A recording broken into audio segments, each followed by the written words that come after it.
Hello students, आज हम कर रहे हैं आपका नया chapter start, that is chapter 5। नाम है इसका अंडरस्टैंडिंग एलिमेंट्री शेप्स। इसमें हम लाइंस, एंगल्स, ये फंडामेंटल यूनिट्स जो ज्योमेट्री की हमने डिस्कस किया था उसको डीपली पढ़ेंगे। शेप्स जो हैं उनके कम्बिनेशन, लाइंस और एंगल्स के कम्बिनेशन के बारे में पढ़ेंगे।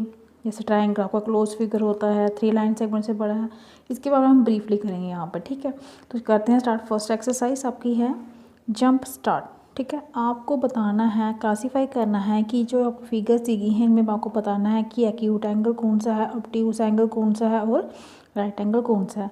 मैंने आपको लास्ट यूनिट में भी बताया था कि वो एंगल जो 90 से लेस होते हैं वो आपके एक्यूट होते हैं, जो 90 डिग्री के होते हैं वो राइट होते हैं, और जो 90 से ज़्यादा होते हैं वो आपके ऑब्ट्यूज होते हैं।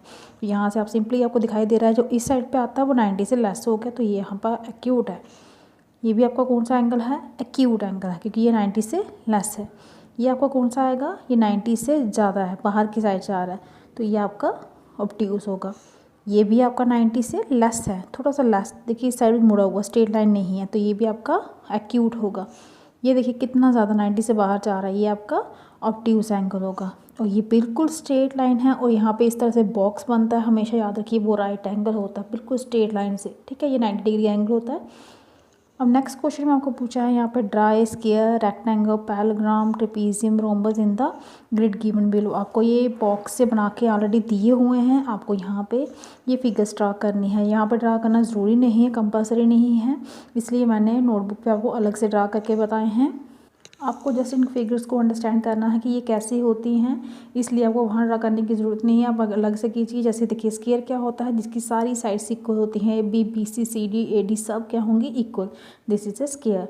नेक्स्ट आपको बोला गया था आपको रेक्टेंगल बनाने के लिए। रेक्टेंगल में आपको पता है यहाँ पे लेंथ ब्रेड्थ अलग अलग होती है। ठीक है, ये आपका रेक्टेंगल आ गया। नेक्स्ट से आपको पूछा गया था पैरेलग्राम। देखो पैरेलग्राम क्या होता है, अपोजिट साइड्स जो होती हैं वो इक्वल एंड पैरेलल होती हैं। यहाँ चाहे आप रेक्टेंगल ही ले लीजिए, रेक्टेंगल में देखिए अपोजिट साइड्स क्या है, पैरेलल है। पैरेलल पता है ना, पैरेलल लाइंस की थी जो कभी भी एक दूसरे को नहीं काटती, तो ये जहाँ भी लेके जाओगे ये कभी नहीं काटेंगी।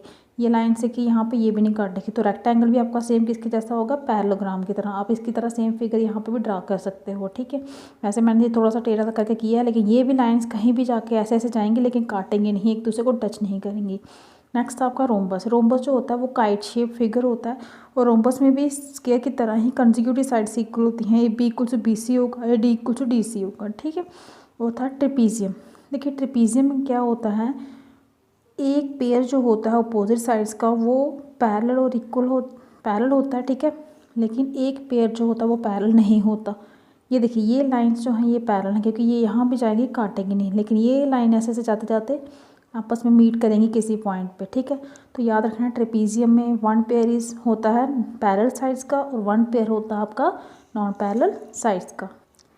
नेक्स्ट आपका थर्ड क्वेश्चन है, आपको यहाँ पे फिगर दी गई हैं, identify the names of the following 3 dimensional shape. ये आपको 3 डायमेंशनल शेप्स हैं, इनके नेम आपको बताने हैं। ठीक है, लेकिन ये आपको सामने दिख रहा है, ये किसकी शेप है, आपके क्यूबाइड की, तो ये आपका आ जाएगा क्यूबाइड।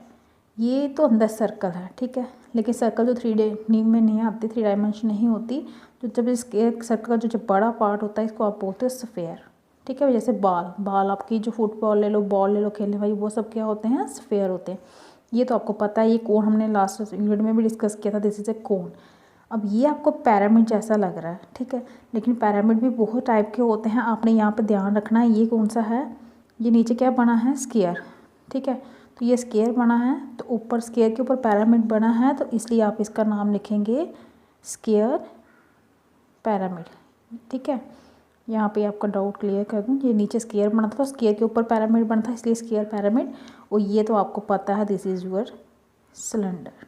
ठीक है, ये आपका कोन हो गया, ये आपका स्फेयर हो गया, और दिस इज़ योर क्यूबाइड। ठीक है, ये आपकी जंप स्टार्ट एक्सरसाइज यहीं पे कंप्लीट होती है। आई होप आपको समझ आ गया होगा। Thank you.